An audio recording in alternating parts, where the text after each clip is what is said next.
ಎಲ್ಲರಿಗೂ ನಮಸ್ಕಾರ. ಚಿತ್ರಾನ್ನ ಅಂದ ತಕ್ಷಣ ನಾನಾ ವಿಧಾನಗಳಲ್ಲಿ ಮಾಡ್ಕೊಳ್ಬೋದು. ಅದರಲ್ಲೂ ನಾನಿವತ್ತು ಮದುವೆ ಮನೆ ಶೈಲಿಯಲ್ಲಿ ಚಿತ್ರಾನ್ನ ಹೇಗೆ ಮಾಡೋದಂತ ತೋರಿಸ್ತಾ ಇದ್ದೀನಿ. ಮೊದಲಿಗೆ 2 ಕಪ್ಪಿನಷ್ಟು ಸೋನಾ ಮಸೂರಿ ಅಕ್ಕಿನ ತೊಗೊಂಡಿದ್ದೀನಿ. ಅಕ್ಕಿನ ನೀರಲ್ಲಿ ತೊಳೆದ್ಬಿಟ್ಟು ಒಂದು ಕುಕ್ಕರಿಗೆ ಹಾಕ್ಕೋತಾ ಇದ್ದೀನಿ. ಇದಕ್ಕೆ 1 ಚಮಚದಷ್ಟು ಉಪ್ಪನ್ನು ಸೇರಿಸ್ಕೊಂಡು 3 ಕಪ್ಪಿನಷ್ಟು ನೀರನ್ನು ಸೇರಿಸ್ಕೊತಾ ಇದ್ದೀನಿ. 2 ಕಪ್ಪು ಅಕ್ಕಿಗೆ 3 ಕಪ್ಪಿನಷ್ಟು ನೀರು ಮತ್ತು 1 ಚಮಚದಷ್ಟು ಎಣ್ಣೆನ ಹಾಕ್ಕೊಂಡ್ಬಿಟ್ಟು ಕುಕ್ಕರ್ನ 2 ವಿಸಲ್ನ ಕೂಗಿಸ್ಕೊತಾ ಇದ್ದೀನಿ. 2 ವಿಸಲ್ ಆದ ನಂತರ ಕುಕ್ಕರ್ ತಣ್ಣಗಾದ ನಂತರ ಎಣ್ಣೆ ಹಾಕಿ ನಾವು ಬೇಯಿಸಿರೋದ್ರಿಂದ ಅನ್ನ ಕೂಡ ಚೆನ್ನಾಗಿ ಉದ್ರುದ್ರಾಗಿ ಬೆಂದಿದೆ. ಈ ಕಡೆ ಒಗ್ಗರಣೆ ಮಾಡ್ಕೊಳ್ಳೋಣ. ಒಂದು ಬಾಣಲಿಗೆ 2 ಚಮಚದಷ್ಟು ಎಣ್ಣೆ ಹಾಕೋತಾ ಇದ್ದೀನಿ. ಎಣ್ಣೆ ಬಿಸಿ ಆದ ನಂತರ ಒಂದು 6 ರಿಂದ 7 ಗೋಡಂಬಿಗಳನ್ನು ಫ್ರೈ ಮಾಡಿಕೊಂಡು ಎತ್ತಿಡ್ಕೋಬೇಕು. ಇದಕ್ಕೆ 2 ಚಮಚದಷ್ಟು ಶೇಂಗಾನ ಹಾಕೊಂಡ್ಬಿಟ್ಟು ಅದನ್ನು ಕೂಡ ಮೀಡಿಯಂ ಫ್ಲೇಮಲ್ಲೇ ಫ್ರೈ ಮಾಡಿಕೊಂಡು ಅದನ್ನು ಕೂಡ ಸಪ್ರೇಟಾಗಿ ಎತ್ತಿಟ್ಕೋತಾ ಇದ್ದೀನಿ.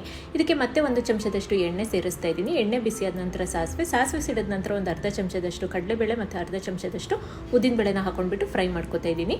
ಇದಕ್ಕೆ ಸ್ವಲ್ಪ ಕರಿಬೇವು ಮತ್ತು 2 ಹೆಚ್ಚಿಟ್ಕೊಂಡಿರುವಂತಹ ಮೆಣಸಿನಕಾಯಿನ ಸೇರಿಸ್ಕೊಂಡಿದ್ದೀನಿ. 2 ಮೀಡಿಯಂ ಸೈಜ್ ಈರುಳ್ಳಿನ ಕಟ್ ಮಾಡಿಕೊಂಡು ಫ್ರೈ ಮಾಡ್ಕೊತಾ ಇದ್ದೀನಿ. ಇದಕ್ಕೆ ರುಚಿಗೆ ತಕ್ಕಷ್ಟು ಉಪ್ಪು ಮತ್ತು ಒಂದು 1/4 ಚಮಚದಷ್ಟು ಅರಿಶಿನದ ಪುಡಿ ಹಾಕೊಂಡು ಚೆನ್ನಾಗಿ ಬಾಡಿಸ್ಕೋಬೇಕು ಈರುಳ್ಳಿ ಬಾಡಿದ ನಂತರ 1 ಚಮಚದಷ್ಟು ತುಪ್ಪ ಮತ್ತು 2 ಚಮಚದಷ್ಟು ನಿಂಬೆಹಣ್ಣನ್ನು ಹಾಕೊಂಡ್ಬಿಟ್ಟು ಎಲ್ಲದನ್ನು ಒಂದ್ಸರಿ ಮಿಕ್ಸ್ ಮಾಡಿಕೊಂಡು ಫ್ಲೇಮ್ನ ಆಫ್ ಮಾಡ್ಕೊಳ್ಳೋಣ. ಇವಾಗ ಮಾಡಿಟ್ಕೊಂಡಿರುವಂತಹ ಅನ್ನನ ಹಾಕೊಂಡ್ಬಿಟ್ಟು ಮೇಲೆ ಹುರಿದಿಟ್ಕೊಂಡಿರುವಂತಹ ಶೇಂಗಾ ಮತ್ತು ಗೋಡಂಬಿ ಮತ್ತು ಹೆಚ್ಚಿಟ್ಕೊಂಡಿರುವಂತಹ ಕೊತ್ತಂಬರಿ ಸೊಪ್ಪನ್ನು ಹಾಕೊಂಡು ಎಲ್ಲದನ್ನು ಒಂದ್ಸರಿ ಚೆನ್ನಾಗಿ ಮಿಕ್ಸ್ ಮಾಡಿಕೊಂಡ್ರೆ ನಮಗೆ ಮದುವೆ ಮನೆ ಶೈಲಿಯ ಬಿಸಿ ಚಿತ್ರಾನ್ನ ರೆಡಿಯಾಗಿದೆ. Thank you.